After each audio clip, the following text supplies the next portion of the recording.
If you think people were mad at Kanye West for wearing that Donald Trump hat, you ain't seen nothing yet. Kanye, who's been making headlines lately for tweeting his thoughts 24/7, decided to stop by TMZ Live yesterday for an in-depth sit-down interview. And people aren't exactly pleased with one specific claim he made on the show. Take a look. You hear about slavery for 400 years. For 400 years, that sounds like a choice. Like, you was there for 400 years and it's all of y'all? You know, like, it's like we're mentally in prison. I like the word prison because slavery goes too direct to the idea of blacks. It's like slavery, Holocaust Jews, slavery is blacks. So prison is something that unites us as one race, blacks and whites being one race. That we're the human race. Well, Kanye's opinions didn't sit well with many people, especially TMZ producer Lathan, who confronted Kanye in the newsroom immediately after his remarks. Take a look. Do you feel that I'm being free and I'm thinking free? I actually don't think you're thinking anything. I think what you're doing right now is actually the absence of thought. And the reason why I feel like that is because Kanye, you're entitled to your opinion. You're entitled to believe whatever you want. But there is fact and real world, real life consequence behind everything that you just said. And while you are making music and being an artist and living the life that you've earned by being a genius, the rest of us in society have to deal with these threats to our lives. We have to deal with the marginalization that has come from the 400 years of slavery that you said for our people was a choice. Frankly, I'm disappointed, I'm appalled, and brother, I am unbelievably hurt by the fact that you have morphed into something, to me, that's not real.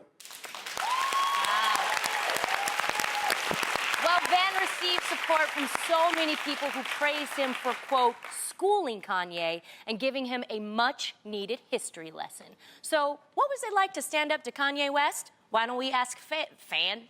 Van, are you there? Yeah.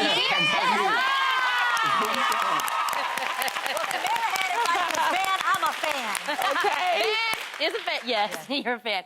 Van, thank you so much for joining us today. People everywhere are applauding what you had to say to Kanye yesterday. What made you decide to speak up?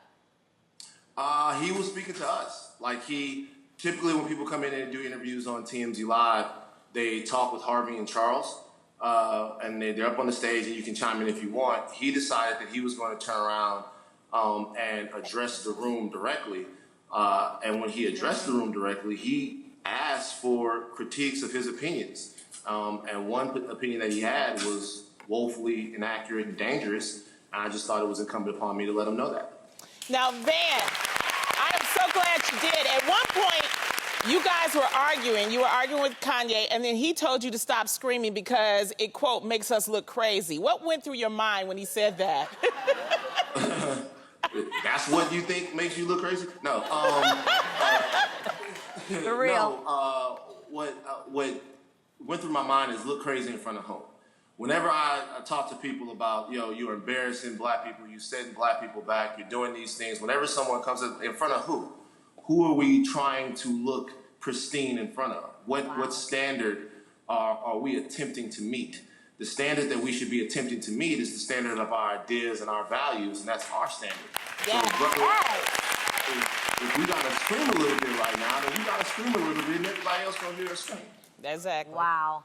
Well, last night, Kanye sent out a series of tweets clarifying his comments, saying in part, to make myself clear, of course I know that slaves did not get shackled and put on a boat by free will. My point is for us to have stayed in that position, even though the numbers were on our side, means that we were mentally enslaved. So, Van, does that at all change how you feel? Absolutely not. And the reason it doesn't is